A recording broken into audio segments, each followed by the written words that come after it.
Welcome to Penrose Learning, where we make understanding easy.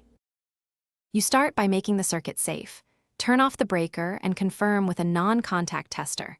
Once dead, remove or isolate devices and any parallel loads so you only test the conductor. Now set your multimeter to continuity or a low ohms range.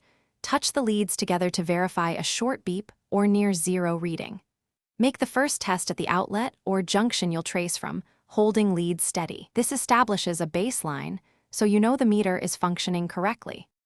Once the baseline is set, disconnect both ends of the cable run from devices so you don't measure through loads.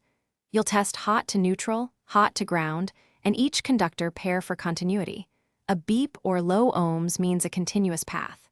Use alligator clips to hold leads when needed, and gently wiggle wires and terminals to find intermittent faults. If resistance is high but not open, that suggests a poor connection. Make sure to record which conductor pairs tested where for the next step. Finish by documenting your continuity results, reconnecting devices, and restoring power to perform a final live voltage check. This confirms correct polarity and function. If you found an open circuit, isolate segments at the nearest junction or device and retest each side until the break is localized.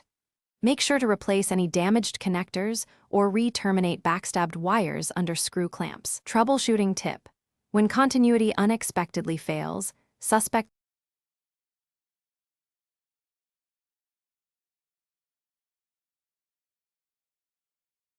Thanks for watching. If this was helpful, leave a like and consider subscribing. See you next time.